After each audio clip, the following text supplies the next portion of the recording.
İnsan bu məsələlər üzərində düşünə, Allaha etimad eləyə, Allaha söykənə, öz-özünə fikirləşə ki, mümkündürmü ki, Allah mənim əleyhimə iş görsün? Mümkündürmü Allah mənim əleyhimə iş görsün? Əgər elə deyilsə, onda ondan razıyam, hər bir halımda razıyam. Hər bir halımda razıyam. Gərək Allaha söykənəsən, ondan başqa heç nəyə söykənməyəsən. Nə cavanlığınıza söykənin, nə sağlamlığınıza söykənin, nə mülkünüzə, nə gözəlliyinizə söykənin, nə kresloya söykənin, nə dosta, nə tanışa söykənin. Bu söykənmək insanı istiraba salır. Filan yerdə mənim adamım var, o məsələni həll eləyəcək. Allah istəsə qarışdırmaq, istəsə aləmi bir-birinə vurmaq, ixtiyar onun əlindədir. İxtiyar onun əlindədir. O vaxt söykəndiyin hər şey aziz qalıb sənə baxacaq. Sən də problemlərin içində olacaqsan. Nə qədər ağsaqqallar təsdiq eləyər, həyatda belə ibrətlər olub. Bir günün içində hardan hara düşüb adam. Heç hər şeydən məhrum olub. Heç kəs kömək eləyə bilməyib. İnsan o vaxt ayılmasın ki, söykəndiyi hər şeyi Allah aciz eləsin qabağında göstərsin ona. O vaxt ayılmasın. Elə əlində olan zaman söykənməsin.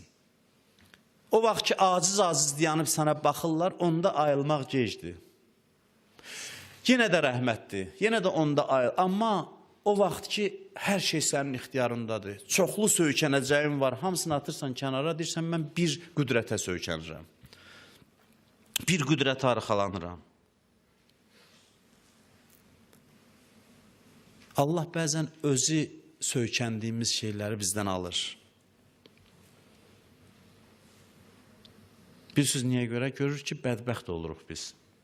Bu qəlb ki, 100 yerə şaxələnib, 100 istiqamətə yönəlib, bilir ki, bu qəlblə yaşasa hara gedib çıxacaq insan. Ona görə Allah görürsən ki, bütün söykəndiyimiz şeylərdən bizi məhrum eləyir. Biz görürük ki, ayaq üstə dayana bilmirik, yıxılırıq və deyirik ki, gərək sənə arxalanaq. Allah bunu istəyir, yaratsın bizdə. Bəzən bütün söykəndiklərimizi çəkir kənara, biz yerə yıxılırıq. Mənəvi baxımdan əzilirik. Nəyi demək istəyir? Bəndəsini yaradıb onu alçaltsın, xeyr. Demək istəyir, mənə söykən, mənə arxalan. Mən varam, mən kifayət eləmirəm, mən sizin üçün bəs eləyirəm. İnsan Allaha arxain olsa, onun tədbirinə tapşırar həyatını. Çalışar, amma deyər ki, tədbir sənindir. Sən tədbir tök, mən də arxain olum. Sənin qəza və qədərvə tabiyəm. Səndən mənə ziyan gəlməz, mən arxainam. Səndən xatircəm sözü çox işlənərdi qabaq. İndi daha işlənmir bəzi sözlər. Xatircəm ol deyirdilər. Gənclər bəzən bu sözləri bilmir, keçmişdə çox işlənərdi. Xatircəm olsun insan. Allahdan arxain olsun, aram olsun. İnsan Allahdan arxain olsa, hər vəziyyətdə ondan razı olar. Hər vəziyyətdə. Allahdan razı olmağın qaynağı budur ki, insan Allaha etimad eləsin. Allahı qəbul eləsin, iman gətirsin.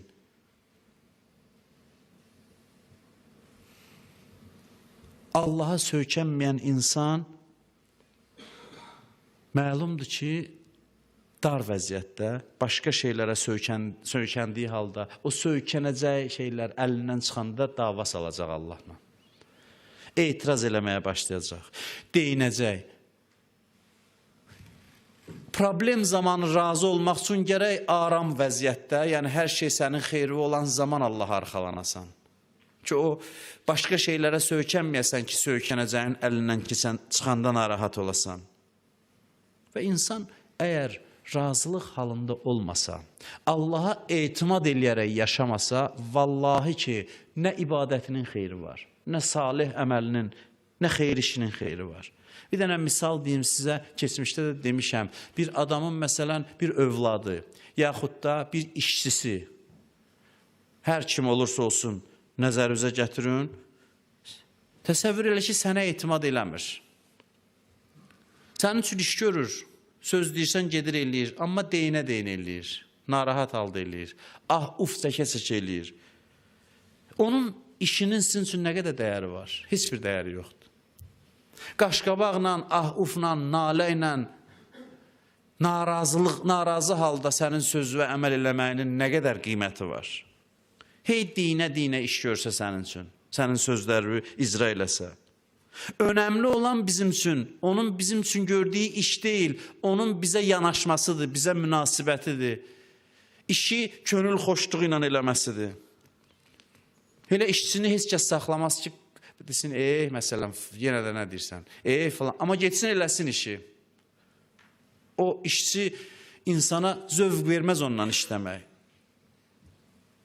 İnsanın məsələn ailənin içində həyat yoldaşı qabağına çay gətirə qoya, yemək gətirə qoya, amma narazı halda, qaşqabaqlı halda. Deyərsən sən Allah lazım deyil. Üzündə bir təbəssüm olsa, razılıq olsa 100 dənə nemətdən üstündür mənim üçün. Əgər insanlar arasında münasibət belədirsə, sizcə Allah üçün önəmli deyil ki, biz onun əmrlərini necə icra edirik? Allah üçün önəmli olan bizim halımız deyil, bizim əməlimizdir. Allaha etimad eləməyək, Allaha söykənməyək, ondan narazı halda, sonra gələk dayanaq azan vaxtı Allahu Əkbər təcvidlə gözəl namaz qılaq. Nə qədər qiyməti var? Nə qədər dəyəri var Allah üçün? Sizcə o namazı Allah qəbul eləyər? Xeyr, qəbul eləməz. Şəriət baxımından düz olsun, qiraətin düz olsun, rükusu yerində, səcdəsi yerində, amma namaz qəbul olunmaz. Çünki baxır görür ki, sən ondan narazı haldasan. 100 dənə çəkə-çəkə ona səcdə edirsən, ona ibadət edirsən. Mühüm olan Allah üçün bizim qəlbimizin hansı vəziyyətdə olmasıdır, nə halda olmasıdır. Allahdan razı ol, az ibadət elə, Allah çox sayacaq. Görün, nə edəcək sənin üçün? Görün, Allahlığına yaraşmayan sözdür, deyərdim ki, başına dolanacaq bəndəsinin. Yəni, o qədər neymət yağdıracaq insana. İnsan belə yaşayır ki, Allah, mən sənə arxayınam, sənə söykənirəm, sənə inanıram. Bu məntiqlə yaşa gör, Allah səndən necə rəftar edir. Biz yolunu bilmirik bəndəliyin. Sonra da başımıza işlər gəlir, qalırıq belə. Biz yolunu bilmirik. Allahın xoşladığı qəlb aram və razı qəlbdir. Onu görmək istəyir. Yoxsa sənin namaz qılmağın, qılmamağın, oruç tutmağın, tutmamağın, bunların axım nəticəsi nə olmalıdır? Nəticəsi budur ki, insan Allahdan razı qəlbə malik olsun.